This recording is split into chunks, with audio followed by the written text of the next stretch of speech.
Yeah, I'm extremely embarrassed here. Sticker seems to have come off. I need to get a new one, but that's quite humiliating here at VMI. The rivalry for the silver Shako, and I don't have a good looking sticker.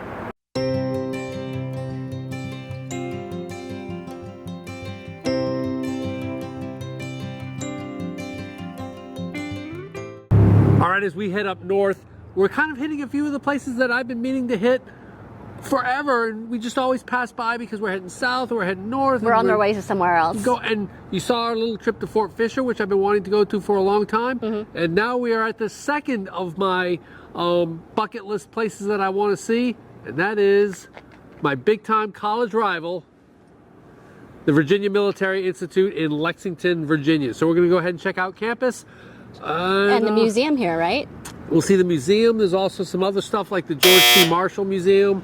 There's Stonewall Jackson House. So there's a lot of history with VMI. It's a really interesting architecture as well. Yeah, it's going to be interesting. I've been wanting to. So I got accepted to VMI and the Citadel, but I never saw either campus before I went to the Citadel, or because of the fact that we were living in Germany at the time, so I wasn't able to visit the campuses. So this is the first time, and it reminds me sort of a West Point style, right? It's a little bit more West Pointy than the Citadel with this white castle-like buildings. But if you're wondering why I went to the Citadel versus VMI, Charleston just seems like a better city to go to college than Lexington, but we'll see. We'll see. Let's go ahead and take a look around VMI. So, and this is the parking lot that we parked in. Some of the areas that we were going around in had specific parking permits required, so these were the designated parking areas. So I think you would definitely get your exercise walking to class here. Another good reason to go to the low country of Charleston for school. So this looks like it was at one point a gate. Yep, you can see.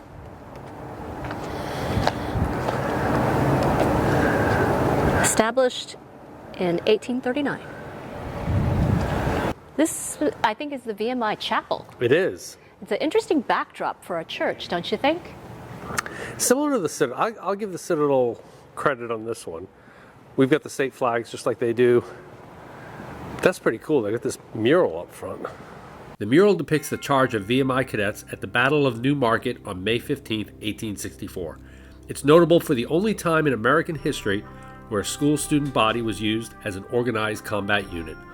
Overall, there were 10 cadets killed and 47 wounded, and the charges become an integral part of the VMI lore and traditions.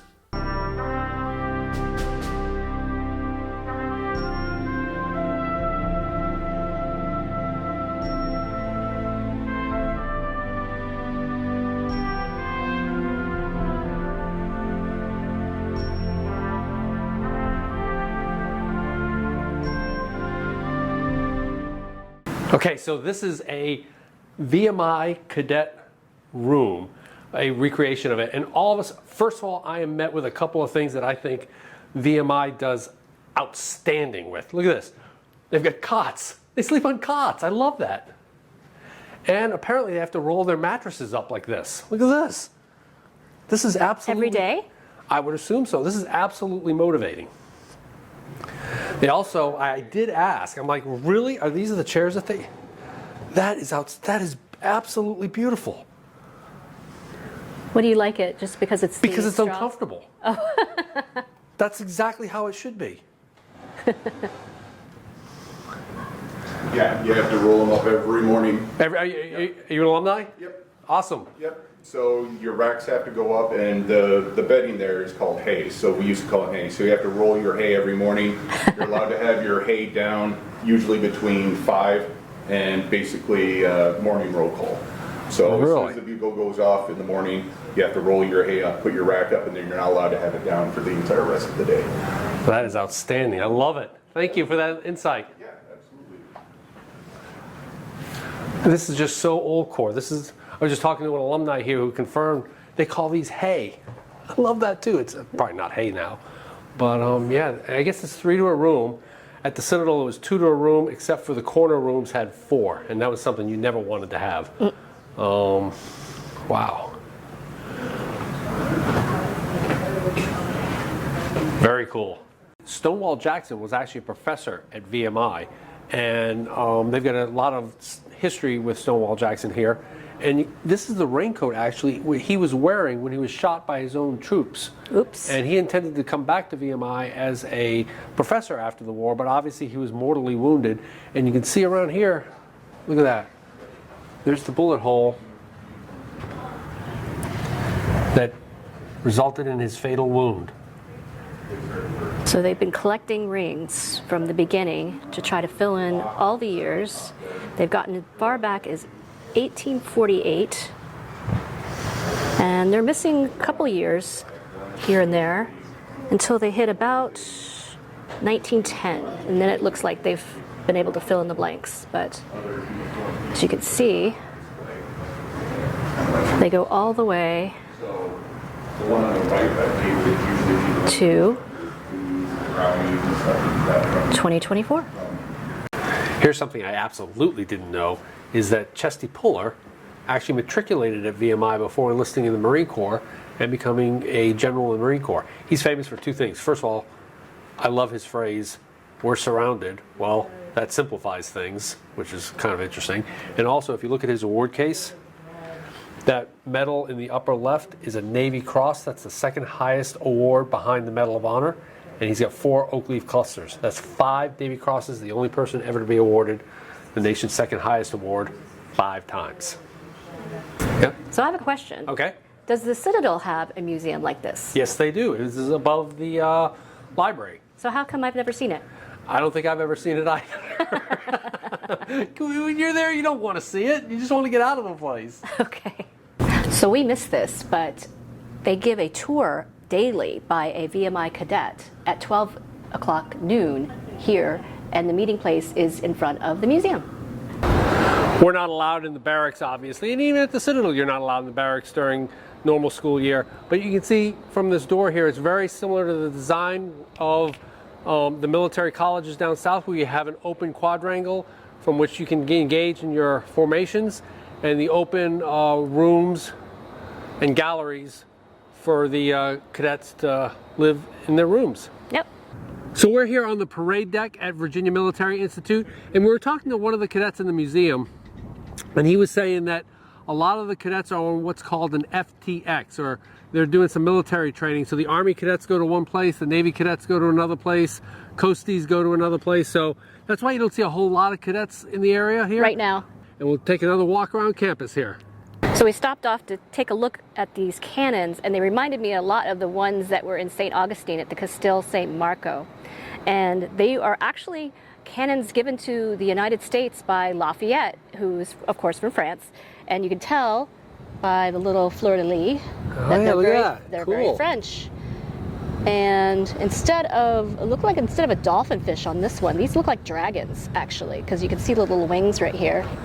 Oh yeah, that's pretty cool. So very, very, very fancy, and I'm sure back at the day, very expensive. And we were talking to a gentleman who said that these were being melted down for Confederate cannons, more modern ones, and they had to put a stop to it because of the historical significance of these cannons being given to the United States by Lafayette. Yep. And it's in a park with George Washington's statue, which is very appropriate. Yep. I'm making Cindy walk in the gutter. Right. Those of you from the Citadel will recognize that tradition.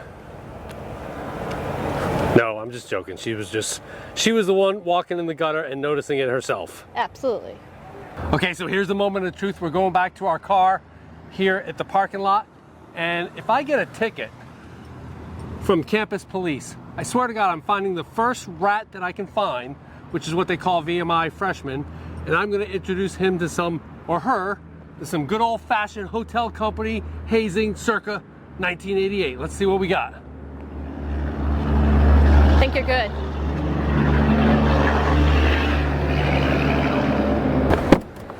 And now that we're done here and we're hungry, it's time for some barbecue.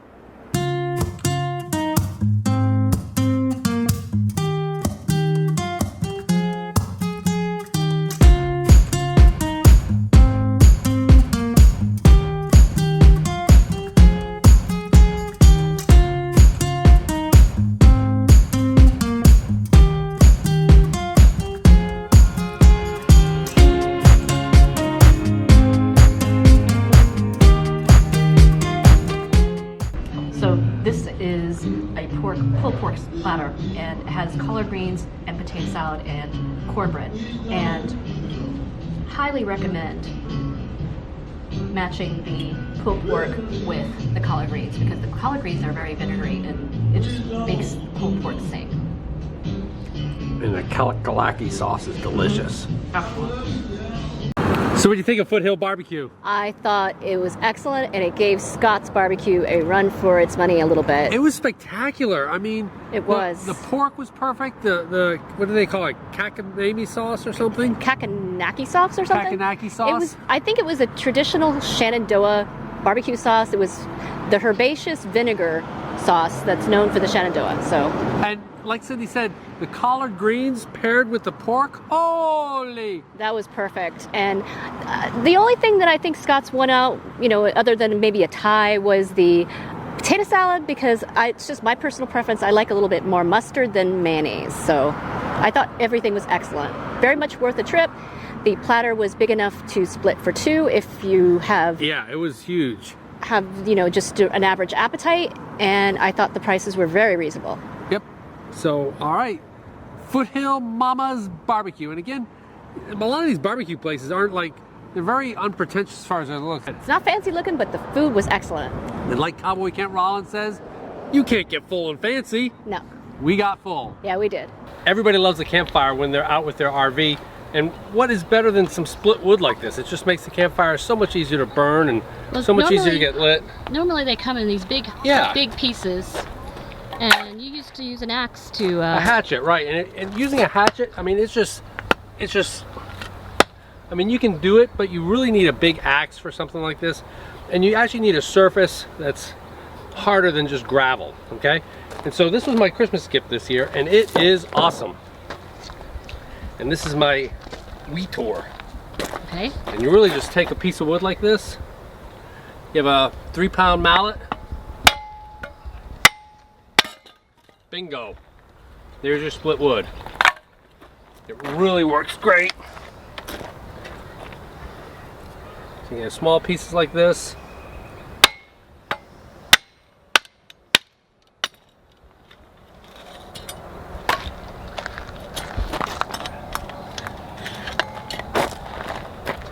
Guy.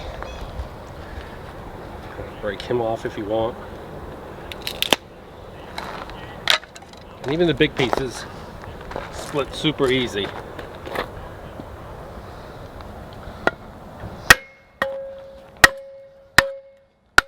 That's a heavy mallet that you have though, right? Oh my goodness, that was good. Yep. I mean, it's, I think, 3 pounds. But you can see even that big, huge log, which for us, it's kind of worthless. I mean, they're so hard to get lit. We'll leave a few big pieces, but if you're looking for a great campfire, this Weetor log splitter, or way to go, is my Christmas gift this year. And you bought the mallet separately. Yeah.